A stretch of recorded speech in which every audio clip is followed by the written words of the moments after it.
باللہ من الشیطان الرجیم بسم اللہ الرحمن الرحیم ولوطا اذ قال لقومہ، اور لوط علیہ السلام کو بھیجا جب انہوں نے اپنی قوم سے کہا اتأتون الفاحشۃ، کیا تم ایسی بے حیائی کا ارتکاب کرتے ہو ما سبقکم بہا من احد من العالمین، جو تم سے پہلے اہل عالم میں سے کسی نے نہیں کی۔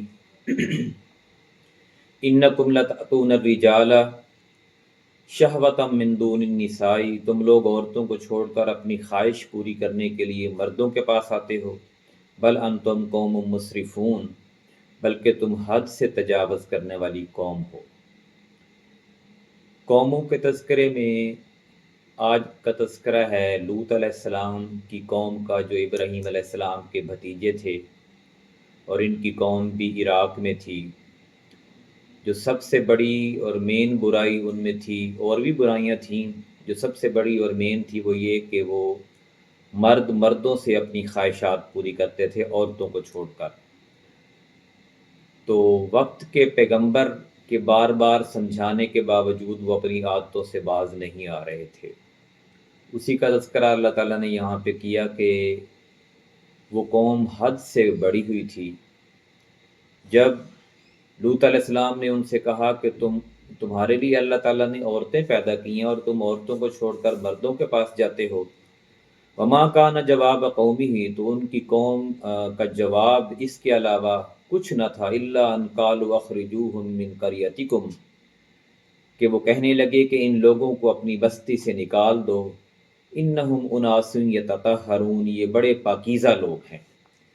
یہ وہ جواب ہے جو ہر دور میں حد سے بڑھے ہوئے فحاشی پھیلانے والے بے حیا قسم کے لوگ دیا کرتے ہیں، کہ جب ان کو ان کی بے حیائی سے روکا جاتا ہے، بدماشی سے روکا جاتا ہے، تو وہ یہی کہتے ہیں کہ تو بڑا نیک ہے، تو بڑا اچھائی کی طرف ہے۔ تو وہ لوط علیہ السلام کو بھی انہوں نے یہی کہا کہ تم بڑے پاکیزہ بنتے ہو کہ یہ نہ کرو اور یہ نہ کرو، لہٰذا سارے مل کر اس پاکیزہ شخص کو ہی بستی سے نکال دو جو ہم سب کو روکتا ہے۔ فَأَنْجَيْنَاهُ وَأَهْلَهُ إِلَّا امْرَأَتَهُ، پھر ہم نے انہیں اور ان کے اہل خانہ کو سوائے ان کی بیوی کے بچا لیا۔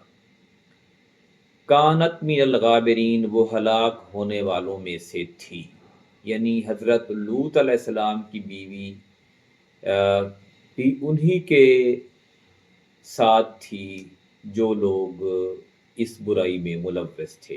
اس لیے اللہ تعالیٰ نے لوط علیہ السلام اور ان کے اہل و عیال کو بچا لیا اور ان کی بیوی کو بھی ان کے ساتھ ہلاک کر دیا۔ وَأَمْطَرْنَا عَلَيْهِمْ مَطَرًا، اور ہم نے ان پر بدترین بارش برسائی۔ فَانظُرْ كَيْفَ كَانَ عَاقِبَةُ الْمُجْرِمِينَ، سو آپ دیکھ لیجئے کہ مجرموں کا انجام کیا ہوا۔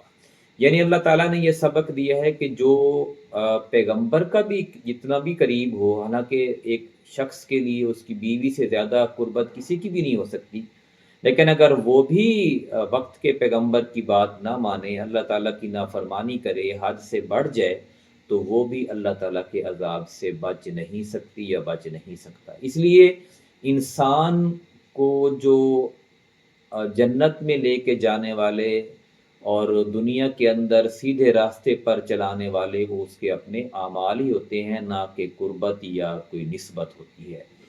اللہ تعالیٰ سے دعا ہے کہ ہمیں ان قوموں کے جو برے اعمال تھے ان سے بچائے اور راہ راست پر چلنے کی توفیق عطا فرمائے۔ جزاک اللہ۔